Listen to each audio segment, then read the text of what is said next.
ಆತ್ಮೀಯರೇ ನಮಸ್ಕಾರ. ಇವತ್ತು ನಾವು ಯಾದಗಿರಿ ತಾಲೂಕಿನ ಮುಂಡ್ರಗಿ ಗ್ರಾಮದ ಹತ್ತಿರ ಒಂದು ಮಾತೃಛಾಯಾ ಅನ್ನುವಂಥ ತೋಟದ ಮನೆಯ ಒಂದು ತೋಟದಲ್ಲಿ ಇದ್ದೇವೆ. ಇದರ ಮಾಲೀಕರು ನಮ್ಮ ದುರ್ಗಣ್ಣ ಅಪ್ಪಳ ಅಂಥೇಳಿ ಯಾದಗಿರಿಯ ಕೃಷಿ ಪದವೀಧರ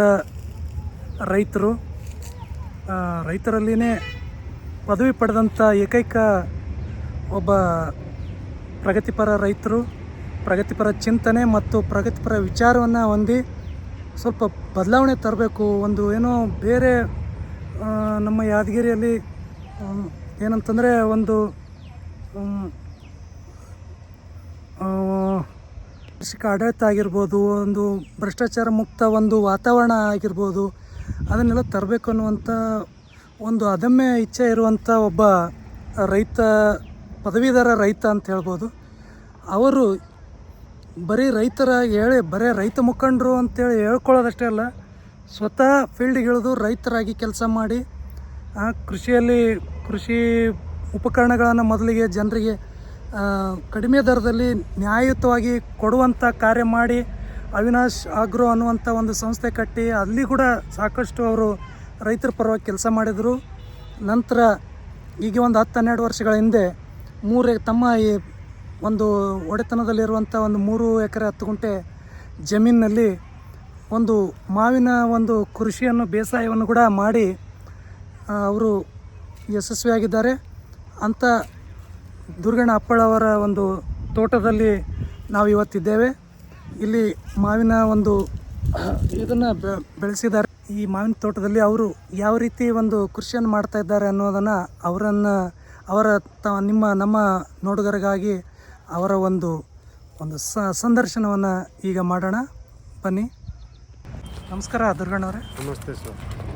ಈಗ ನೀವು ಇಲ್ಲಿ ಒಬ್ಬ ಕೃಷಿ ಪದವೀಧರರಾಗಿ ಮತ್ತು ಸಾಕಷ್ಟು ರೈತ ಹೋರಾಟಗಳಲ್ಲಿ ಭಾಗವಹಿಸಿದ್ದೀರಿ, ರೈತರ ಸಮಸ್ಯೆಗಳಿಗೆ ಪರಿಹಾರ ಸ್ಪಂದಿಸಿದ್ದೀರಿ, ಮತ್ತು ಅದಕ್ಕಾಗಿ ಎಷ್ಟೆಲ್ಲ ಕೆಲಸ ಮಾಡಿದ್ದೀರಿ ಅನ್ನೋದು ನಮಗೆ ಈಗಾಗಲೇ ನಮಗೆ ಗೊತ್ತಿರುವಂಥ ವಿಚಾರ. ಈಗ ಕೊನೆಗೆ ನೀವು ಈ ಒಂದು ಮಾವಿನ ಕೃಷಿಯನ್ನು ಮಾಡ್ತಾಯಿದ್ದೀರಿ. ಈ ಕೃಷಿಯಲ್ಲಿ ತಮ್ಮ ಅನುಭವವನ್ನು ಹೇಳ್ಕೊಬೋದಾ? ಎಷ್ಟು ಎಕರೆಯಲ್ಲಿ ಮಾಡಿದ್ದೀರಿ ಮತ್ತು ಏನೇನು ಒಂದು ಫಲ ಇದರಲ್ಲಿ ಇದೆ, ಯಾವ್ಯಾವ ಒಂದು ವೆರೈಟಿ ಇದೆ ಅನ್ನೋವಂಥದ್ದನ್ನು ಮಾಹಿತಿ ಕೊಡಿ. ಇದು ನಮ್ಮ ಹೆಸರು ದುರ್ಗಣ್ಣ ಅಪ್ಪಳ ಅಂತ. ನಾವು BSc ಅಗ್ರಿಕಲ್ಚರ್ ಸರ್. ನಾ ಏನಂತಂದ್ರೆ ಇದು ನನ್ನ ಸ್ವಂತ ಇದರಲ್ಲೇ ತೊಗೊಂಡಿದ್ದು ಹೊಲ 2004ರಲ್ಲಿ ತೊಗೊಂಡೆ.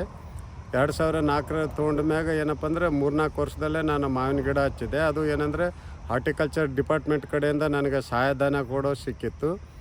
ಅದರಲ್ಲಿಂದ ಏನಪ್ಪ ಅಂತಂದರೆ ನಾನು ಮಾವಿನ ತೋಟ ಕಂಪ್ಲೀಟ್ 3 ಎಕರೆದಲ್ಲಿ ಮಾವಿನ ಗಿಡಗಳೇ ಇದೆ. ಇದರಲ್ಲಿ ಏನಪ್ಪ ಅಂತಂದರೆ ನಾನು ಓದಿದಂಥ ಕೃಷಿ BSc ಅಗ್ರಿಕಲ್ಚರ್ ರಾಯಚೂರು ಕಾಲೇಜ್ಲಿಂದ ಏನಪ್ಪ ಅಂದ್ರೆ ಬೇನೆಶಾನ್, ಮಲ್ಲಿಕಾ, ಖಾದರ್ ಮೇಜರ್ 3 ವೆರೈಟಿ ತಂದು ಹಚ್ಚಿದೆ ಸರ್. ಅದಾದ್ಮೇಲೆ ಗ್ಯಾಪ್ ಫಿಲ್ಲಿಂಗು ಅಲ್ಲೆಲ್ಲಿ ಆದಲ್ಲಿ ಏನಪ್ಪ ಅಂದರೆ ಕೇಸರ್ ತಂದಿದೆ, ಹಿಮಾಯತ್ ಬಂದಿದೆ, ಆಮೇಲೆ ಮಲ್ಗೋ ಒಂದು 2-3 ಗಿಡ ಇದೆ. ಈ ಥರ ಒಂದು 5-6 ವೆರೈಟಿ ಇದೆ ಸರ್. ಈ ಮಾವಿನ ಹಣ್ಣು ಬರೀ ಬೇಸಿಗೆಯಲ್ಲಿ ಮಾತ್ರ 2 ತಿಂಗಳು ಮಾತ್ರ ಇದರದ್ದು ಫಲ ಇರ್ತದೆ. ಹೌದು ಸರ್. ಮತ್ತು 2 ತಿಂಗಳಲ್ಲಿ ನಿಮಗೆ ಈ ಒಂದು ಮರದಿಂದ ಒಟ್ಟಿನಲ್ಲಿ ಎಷ್ಟು ಲಾಭ ಆಗ್ತದೆ, ಅಥವಾ ರೈತರಿಗೆ ಮಾವಿನ ಕೃಷಿ ಮಾಡೋದ್ರಿಂದ ಲಾಭ ಆಗುತ್ತೋ ಅಥವಾ ನಷ್ಟ ಆಗುತ್ತೋ? ಎಷ್ಟೋ ಜನ ಹೇಳ್ತಾರೆ ಪದವಿ ಮಾಡಿ ಮೇಲೆ ಕೃಷಿ ಮಾಡಿದರೆ ಎಲ್ಲ ಲಾಸೇ ಅಂತ ಹೇಳ್ತಾರೆ. ಅದಕ್ಕೆ ತಾವೇನು ಹೇಳ್ತೀರಿ?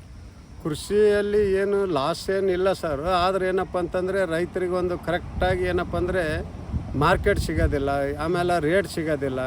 ಇವಾಗ ನೋಡಿರಿ ಸರ್, ಮೊದಲೆಲ್ಲ ಚೆನ್ನಾಗಿ ರೇಟು ಇತ್ತು. ಇವಾಗ ಏನಪ್ಪ ಅಂದರೆ ಕಂಪ್ಲೀಟ್ ರೇಟ್ ಕಡಿಮೆ ಆಗಿಬಿಟ್ಟಿದೆ, ಮಾರ್ಕೆಟ್ ರೇಟ್. ಬಟ್ ನಂದೇನಂತಂದರೆ ಮಿನಿಮಮ್ ರೇಟ್ ಒಂದು ಮಾರ್ಕೆಟ್ಲಿಂದ ಅಂದರೆ ಗೌರ್ಮೆಂಟ್ ಕಡೆಯಿಂದ ಏನಪ್ಪ ಅಂದರೆ ರೈತರಿಗೆ ಒಂದು ಕರೆಕ್ಟಾಗಿ ರೇಟ್ ಸಿಕ್ಕರೆ ಏನಪ್ಪ ಅಂದರೆ ತೊಂದರೆ ಇಲ್ಲ. ಮೇನ್ ಏನಂದರೆ ಮಾರ್ಕೆಟಿಂಗ್ ತೊಂದರೆ ಇದೆ. ಈಗ ಇಲ್ಲಿ 3 ಎಕರೆನಲ್ಲಿ ಮಾವಿನನ್ನು ಬೆಳೆದಿದ್ದೀರಿ. ಇದರಲ್ಲಿ ಎಷ್ಟು ಈಲ್ಡ್ ಬರ್ತದೆ ಅಂದರೆ ನೀವು ಎಷ್ಟು ಅಂದಾಜು? ಇವಾಗ ನೋಡಿ ಸರ್, ನಾವು ವರ್ಷ ಏನಪ್ಪ ಅಂದರೆ ಹೋದ ವರ್ಷ 2 ಲಕ್ಷ ಕೊಟ್ಟಿದ್ದೆ, ಈ ವರ್ಷ 2,50,000 ಕೇಳಿದರು.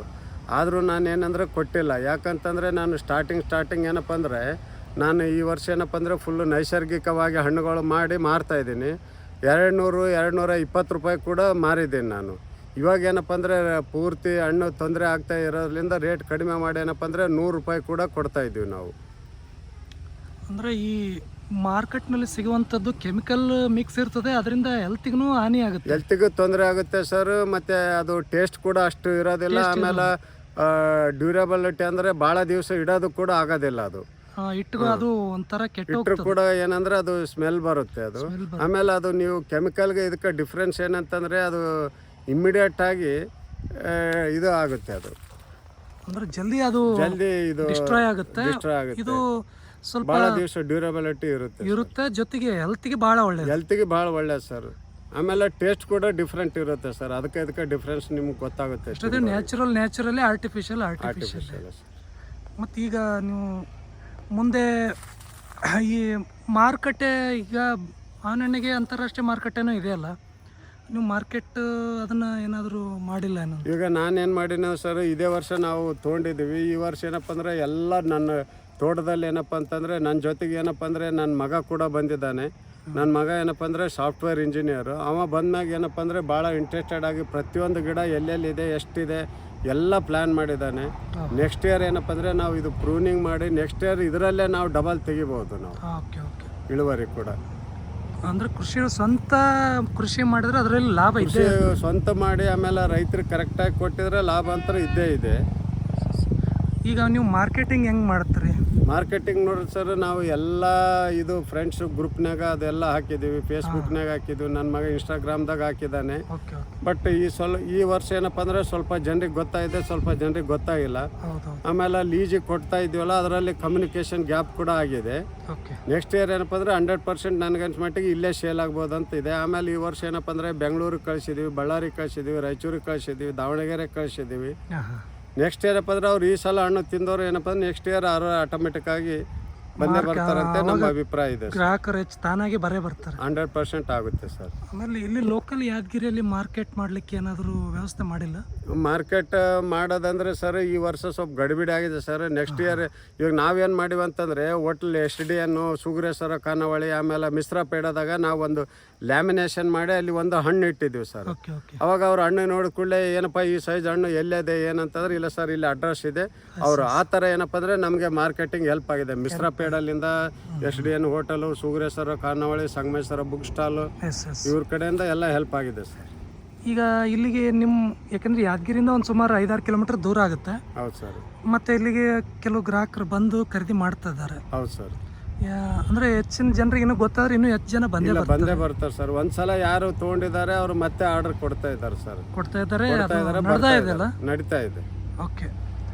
ಈಗ ಮತ್ತೆ ನಿಮ್ಮ ಮುಂದಿನ ಪ್ಲಾನ್ ಏನು ಅಂದರೆ, ಈಗ ಇನ್ನೊಂದು ವಿಚಾರ ಏನು ಗೊತ್ತಾಯ್ತಾ, ನೀವು BSc ಪದವೀಧರರು, BSc ಅಗ್ರಿ ಪದವೀಧರರು, ಜೊತೆಗೆ ನಿಮ್ಮ ಮಗ ಸಾಫ್ಟ್ವೇರ್ ಇಂಜಿನಿಯರ್ ಅಂತ ಹೇಳಿದ್ರಿ. ಹೌದು ಸರ್. ಈಗ ಸಾಫ್ಟ್ವೇರ್ ಇಂಜಿನಿಯರ್ ಇದ್ದು ಉತ್ತರಾಖಂಡದಲ್ಲಿ ಇರುವಂಥ ಸೇವೆ, ಸೆಂಟ್ರಲ್ ಗೌರ್ಮೆಂಟ್ನಲ್ಲಿ ಮಾಡುವಂಥ ಕೆಲಸವನ್ನು ಬಿಟ್ಟು ಅವರು ಇಲ್ಲಿ ಬಂದು ಕೃಷಿಯಲ್ಲಿ ತೊಡಗಿಕೊಂಡಿದ್ದಾರೆ. ಹೌದು ಸರ್. ಮತ್ತು ನೀವು ಇಬ್ಬರು ಸಾಫ್ಟ್ವೇರ್ ಇಂಜಿನಿಯರ್ ಏನು ಸಂದೇಶ ಕೊಡಲಿಕ್ಕೆ ಇಷ್ಟಪಡ್ತೀರಿ? ಅಂದ್ರೆ ನೋಡ್ರಿ ಸರ್, ಇದರೊಳಗೆ ಸ್ಟ್ರೆಸ್ ಇದು ಟೆನ್ಷನ್ ಭಾಳ ಕಡಿಮೆ ಇರುತ್ತೆ. ಆಮೇಲೆ ನೆಮ್ಮದಿ ಇರುತ್ತೆ. ಇವತ್ತು ನಮ್ಗೆ ಈ ವಾತಾವರಣ ಎಲ್ಲಿ ಹೊರಗಡೆ ಸಿಗೋದಿಲ್ಲ. ನಮ್ಗೆ ಏನಪ್ಪ ಅಂದ್ರೆ ಇದರಲ್ಲಿ ನಾವು ಎಷ್ಟು ದುಡಿತೀವಿ, ಈ ವರ್ಷ ಕಷ್ಟ ಆಗಿರ್ಬೋದು, ಅಷ್ಟು ಮಾತ್ರ ಹೇಳ್ಬೋದು. ನಮ್ಗೆ ತುಂಬಾ ಕಷ್ಟ ಆಗಿದೆ ಪ್ರಾರಂಭದಲ್ಲಿ, ಯಾವುದೇ ಆಗಲಿ ಕಷ್ಟನೇ ಇರ್ತದೆ. ಬಟ್ ಫ್ಯೂಚರ್ ಏನಪ್ಪ ಅಂದ್ರೆ ನೆಕ್ಸ್ಟ್ ಇಯರ್ ನಮ್ಗೆ ಇಷ್ಟು ಕಷ್ಟ ಆಗ್ಲಕ್ಕಿಲ್ಲ. ಆಮೇಲೆ ನೆಕ್ಸ್ಟ್ ಇಯರ್ ಮಾರ್ಕೆಟ್ ಕೂಡ ತೊಂದರೆ ಇರೋದಿಲ್ಲ. ಏನಪ್ಪ ಅಂದ್ರೆ ಮೇನ್ ಏನಪ್ಪ ಅಂದ್ರೆ ಲೇಬರ್ ಮಾತ್ರ ತೊಂದರೆ ಇದೆ ಸರ್, ಅಷ್ಟು ಮಾತ್ರ ಹೇಳ್ಬೋದು. ಕೂಲಿಕಾರರು ಬರೋದಿಲ್ಲ ಕರೆಕ್ಟ್ ಟೈಮಿಗೆ. ಇವನ್ ದುಡ್ಡು ಕೊಟ್ಟರು ಕೂಡ ಸಿಗ್ತಾ ಇಲ್ಲ ಸರ್. ದುಡ್ಡು ಕೊಟ್ಟರು ಕೂಲಿಕಾರ ಮನ್ಸು ಬಂದ್ರೆ ಬರ್ತಾರ, ಇಲ್ದಿದ್ರೆ ಇಲ್ಲ ಸರ್. ಮತ್ತೆ ನಿರುದ್ಯೋಗ ಸಮಸ್ಯೆ ನೋಡಿದ್ರೆ ಜಗ್ಗಿದೆ, ಬಟ್ ಕೆಲಸ ಮಾಡಕ್ಕೆ ಯಾರು ಬರ್ತಾ ಇಲ್ಲ. ಯಾಕಂದ್ರೆ ಫ್ರೀ ಆಗಿ ಸಿಗ್ತಾ ಇದೆ ಅಲ್ಲ ಸರ್. ಎಲ್ಲ ಫ್ರೀ ಸಿಗೋದ್ರಿಂದ ಅವ್ರಿಗೇನು ಅವಶ್ಯಕತೆ ಬೀಳಲ್ಲ, ನೆಸಸರಿ ಇರ್ಲಾರ್ದಕ್ಕೆ ಈ ರೀತಿ ದುಡ್ಡು ಕೊಡ್ತೀನಿ ಅಂದ್ರೂ ಬರ್ತಾ ಇಲ್ಲ. ಹೌದು ಸರ್. ನನ್ನ ಅಭಿಪ್ರಾಯ ಏನಂತಂದ್ರೆ ದುಡಿಯೋರಿಗೆ ಕೆಲಸ ಕೊಟ್ಟು ಇದು ಕೊಟ್ರೆ ಒಳ್ಳೇದು. ಫ್ರೀ ಆಗಿ ಕೊಡ್ತಾ ಹೋದ್ರೆ ಕೆಲಸ ಜೊತೆಗೆ ಅದಕ್ಕೆ ಪೂರಕ ವ್ಯವಸ್ಥೆಗಳನ್ನ ಮಾಡಿಕೊಟ್ರೆ ಬೆಳವಣಿಗೆ ಆಗ್ತದೆ. ಪ್ರತಿ ಒಬ್ರಿಗೆ ಏನಂದ್ರೆ ಕೆಲಸ ಕೊಟ್ಟು ದುಡ್ಡು ಕೊಟ್ರೆ ಒಳ್ಳೇದು. ಫ್ರೀ ಕೊಟ್ಕೊಂತ ಹೋದ್ರೆ ಎಷ್ಟು ಅಂತ ನಾವು ಫ್ರೀ ಕೊಟ್ಕೊಂತ ಹೋಗ್ಬೋದು ಸರ್. ಫ್ರೀ ಕೊಟ್ರಪ್ಪ ಅಂದ್ರೆ ಕುಳಿ ತಗೊಂಡ್ರೆ ಕುಡಿಕೆ ಒಂದು ಸಾಲಲ್ಲ ಅಂತೇಳಿ ಇಲ್ಲ ಸರ್. ಅದು ಮಾತ್ರ ನಾನು ಫಸ್ಟ್ ಆಫ್ ಆಲ್ ಏನಂತಂದ್ರೆ ಇದು ಫ್ರೀ ಕೊಡೋದು ಏನಾಗದಂದ್ರೆ ಬಂದ್ ಆಗ್ಬೇಕಂತ ನನ್ನ ಅಭಿಪ್ರಾಯ ಸರ್. ಒಬ್ಬ ರೈತನಾಗಿ ಹೇಳ್ತಾ ಇದ್ದೀನಿ, ಒಬ್ಬ ಕೃಷಿ ಪದವೀಧರನಾಗಿ ಹೇಳ್ತಾ ಇದ್ದೀನಿ.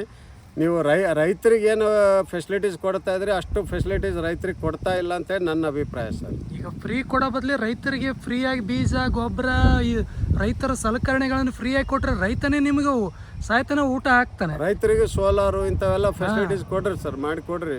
ಆದರೆ ಅಂಥ ಒಂದು ಚಿಂತನೆಯನ್ನು ಸಂಬಂಧಪಟ್ಟವರು ಮಾಡಬೇಕಿದೆ. ಹೌದು ಸರ್, ಸರ್ಕಾರ ಏನಪ್ಪ ಅಂದರೆ ರೈತರಿಗಾಗಿ ಯೋಜನೆಗಳು ಆಯ್ಕೋಬೇಕು. ಇಲ್ಲಿ ತನಕ ನೋಡ್ರಿ ಸರ್, ಒಂದು ರೈತ ಭವನ ಇಲ್ಲ ಯಾದಗಿರಿ ಒಳಗೆ. ನಾನು ಹೇಳ್ಬೇಕಂದ್ರೆ ರೈತರಿಗೆ ಕುಂದ್ರಲಿಕ್ಕೆ ಒಂದು ಭವನ ಇಲ್ಲ. ಪ್ರತಿಯೊಂದು ಹಳ್ಳಿಯಾಗ ಇಲ್ಲ, ತೆಲಂಗಾಣದ ಪ್ರತಿ ಹಳ್ಳಿಯಾಗ ಅದಾವ ರೈತ ಭವನಗಳು. ಹೌದು ಸರ್. ಇಲ್ಲಿ ಒಂದು ಜಿಲ್ಲಾ ಕೇಂದ್ರದಲ್ಲೇ ಇಲ್ಲ ಅಂತಂದರೆ ಈ ರೀತಿ ನಮ್ಮ ಜನಪ್ರತಿನಿಧಿಗಳು ಈ ಬಗ್ಗೆ ಯೋಚನೆ ಮಾಡಬೇಕು. ಹೌದು ಸರ್, ತುಂಬ ಯೋಚನೆ ಹಾಗಾದಾಗ ಮಾತ್ರ ರೈತರು ಏನೇ ಮಾಡಿದ್ರು ಅವಾಗ ರೈತರ ಬಾಳು ಬೆಳಗ್ಲಿಕ್ಕೆ ಸಾಧ್ಯ ಆಗ್ತದೆ. Sir. Thank you. Okay sir, thank you.